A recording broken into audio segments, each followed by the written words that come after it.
Welcome to the CSR Vocal, this edition of CSR Vocal, which GRAAM has been facilitating.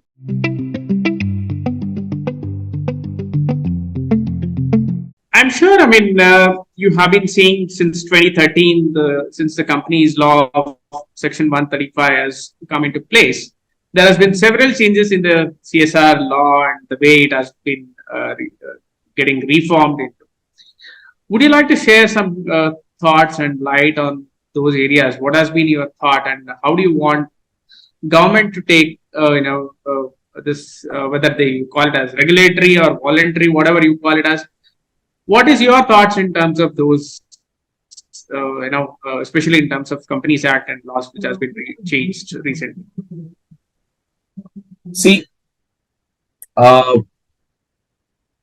I'm not the right person to give any advice to the government. I mean, I'm not the. I personally believe that the think tanks and those people, those brains, those minds, those thought processes which were involved in the evolution of the CSR Act, uh, they have been done in a very what I say brainstorming manner, and obviously with the consultation from the corporate NGOs, societies, and obviously policymakers.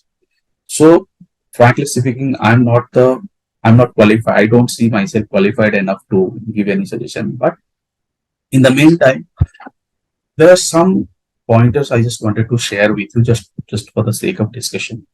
That from 2015 to 2023, you would see substantial growth in philanthropic funding from corporates, 15% of CAGR. So maybe in the and even in this 2015, there were some 10,000 crores where the CSR funding from very small companies. Okay, and that has gone up to close to 23,000 and something, or maybe I'm mistaking the number, but it is 23,000 something. So, but even in despite of all these facts and figures, you would see that only 3% of the companies are spending, I mean, more than 10 crores in a year. 90% of the CSR spending is being done by the unregistered companies who are not registered. I mean, unregistered is a wrong word, not listed, unlisted companies. They are Okay. companies, obviously, not listed. And whatever CSR spending and also spending from the entire corporate, you'll be surprised to know that 70%, CSR contribution from the companies is in the form of less than 50 lakhs per company.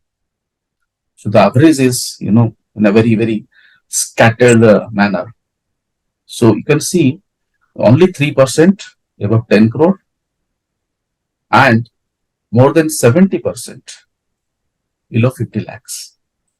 90% contribution in the form of the companies, those who are yet to be listed. Okay. And I believe that this 2% mandate, and this is happening because this 2% mandate to meet the compliance, companies are doing it.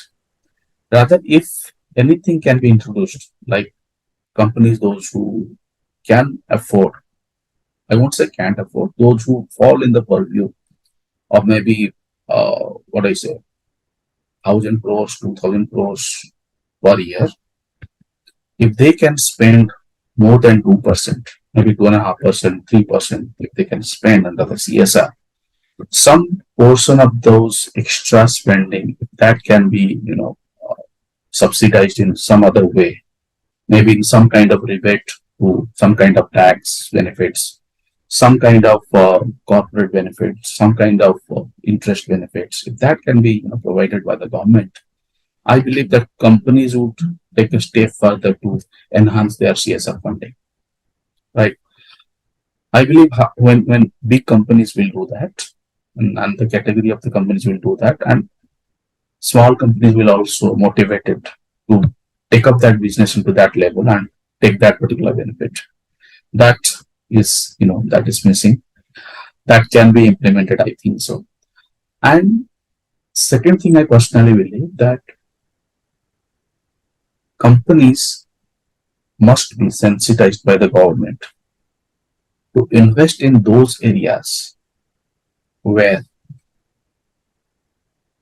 the investment is actually required. You will find in the CSR law, company is promoted by the government. Government is saying that you should prioritize your local areas. Understandable. Yeah. But what if certain need is required in northeastern areas, or Absolutely. maybe the extreme remote pockets of Rajasthan, or maybe in Andaman Nicobar? Who will go there? If you see Every, most of the Maharashtra ranks first in terms of correct. state, in terms of CSR funding. Does it mean that no other state, especially states in the northeast, shouldn't get the CSR funding? No, I think yes. Yes, that's what I wanted to highlight. And see, Maharashtra, Karnataka, Gujarat, followed by Haryana. They are the lion shareholders because Yes. corporates are sitting here. But if you'll see from a different lens, the business perspective, okay, I understand that my manufacturing business is in Karnataka, my manufacturing business is in Maharashtra, maybe Gujarat. My priority area would be there. But there are certain businesses where, which are spread at pan India basis. For example, banking. Banking is also present in Northeast. Telecom business is an area where they are also present in Northeast. Pharma business is in Northeast. Okay. But you won't see substantial CSR investment in those, hilly areas, northeastern areas those who are cut off. Rather, every, think tank in government agencies are promoting that. Why don't you invest in aspirational districts? Aspirational districts is the brainchild of Niti Aayog. Government is already doing into that. So many activities are being done that. You also want CSR funding to be spent in aspirational districts, but there is no point of mention into the northeastern zone. Right now, India is struggling with China for that Arunachal project, right? There are so many infrastructure requirement, for that Arunachal area, and especially those border areas. Just imagine if corporates, join together, at least 0.01% of their entire CSR funding of every corporate either goes to those border areas, those hilly areas. Don't you think that that will make a substantial change and an additional support to the government, that okay, corporate is also helping us to do that? And those, Bada Road organization is the organization which is engaged into all this infra facilities, the road construction and all. Taxpayers' money is going into that. Certain relaxation will happen to the government into those areas. I mean, obviously, I personally believe so. But it's all about visibility, branding, accessibility, communication, and monitoring as well. As if I do a project in those areas, who will go and monitor them? If I do something here in the plain areas. So I do understand that there is a challenge, and those areas should be addressed. And unless and until government issues a circular, how do we do that? I've seen NGOs from northeastern India, they are approaching corporates in a very desperate way, and those needs are genuine. Those needs are genuine to be addressed. But corporates are simply not in a position to accept, because they cannot go there, cannot monitor those projects, and those are not giving that, what I say, value in the terms of visibility and branding. That's very ironic to say. I mean, very, very ironic and very painful to see that. I would share one example with you. When I was in the early stage of my career, I was working at Tawang district of Arunachal Pradesh. And those border areas were right now disputed areas. So my job was to, sensitize those migrant workers who are migrated from Bihar or UP or maybe Odisha. Why they get migrated to those areas? Because in hilly areas, they get double compensation generally as per the law. And they earn more compared to those who are earning in the plain areas. But generally in hilly areas they won't get flavors and all. So to to give them medical facility, to empower them, to equip them, their health facility. And this fund was supported by British Union, DFID. And another project that was there, you could say, to visit 5 kilometers or maybe 3 kilometers in a plain area, you would hardly take 10 minutes to 15 minutes by car and all. But to travel 8 kilometers or 5 kilometers in hilly area, it could take 1 hour or 2 hours at times. And would you just imagine a situation where there is one school or maybe there is two school in an area catering to 1,000 students and all, and students just for the sake of traveling from the north from this one hill to another hill, if the weather is not supporting, okay, why would somebody go to school? And there is a drastic need of creation of school infrastructure at each and every hut. When I say hut, I'm not talking about villages. So one village is segregated into various huts. So at that time, I was fortunate enough to bring that project of school on wheels. Rather, student coming to the school will go to the students, and every facility will be there: teacher, books, library, computer, all the TLMs, training learning material, and everything will be there in the van. We had 2 to 3 vans like this. This what I say. Uh, you do remember that van? I mean, this used originally MHUs and all, the tempo tracks van. So we created that, and we tried to reach out the students, and the parents were so happy.